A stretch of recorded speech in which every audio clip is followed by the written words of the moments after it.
Right, just a little quick one today talking about how much protein you need.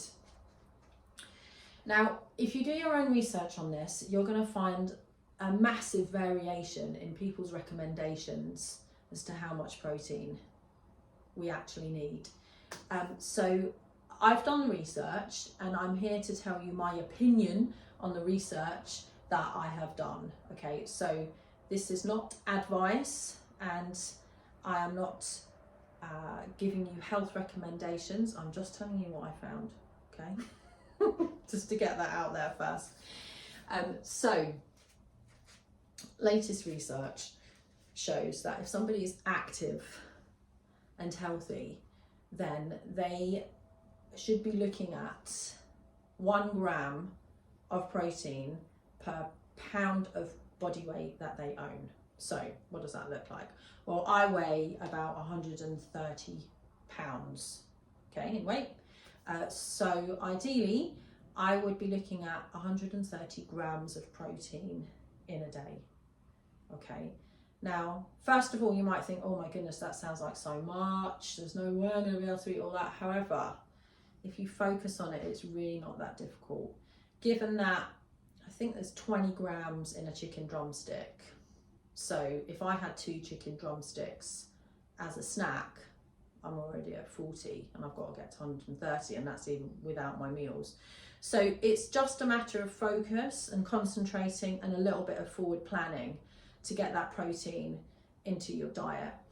We can only absorb so much protein at a time. Again, you're going to find varying opinions on this, but the research that I found and trusted was 25 to 30 grams per sitting is what we can absorb.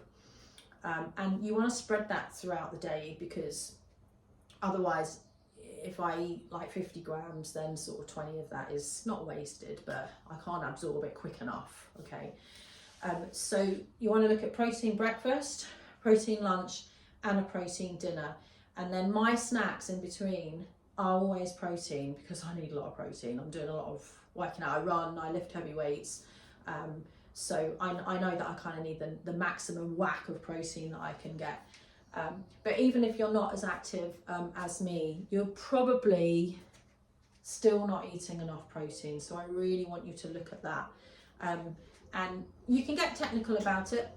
Sometimes I'll do like a week's track, and I'll be like, how much protein? If I feel like I need to focus on it, I'll use MyFitnessPal or something. And I'm not interested in the calories myself, because I do use all the calories that I eat, but I am interested in how much protein there is in there.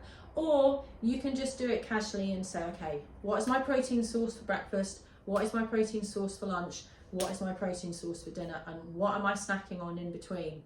Okay, you do not need carbs in between meals. You are definitely getting enough carbs in your meals, okay? So you don't even really have to think about that. That just comes naturally, right? If your body needs carbs, it will tell you.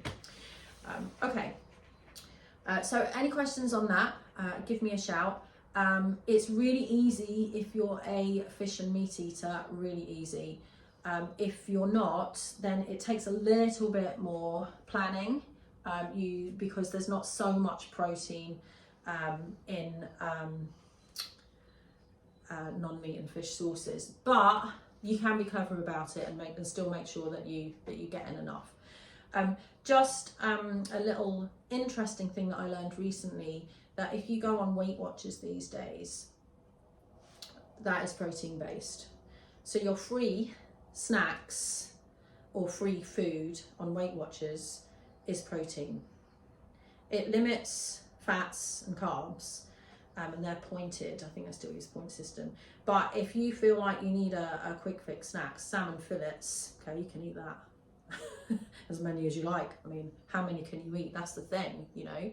I might be able to eat 2, but they're free. And that just goes to show that these days people are starting to realise that protein is the way to go. That's what we really need to fuel our bodies properly, to make sure that our bodies stay strong, and also to stop us eating too much.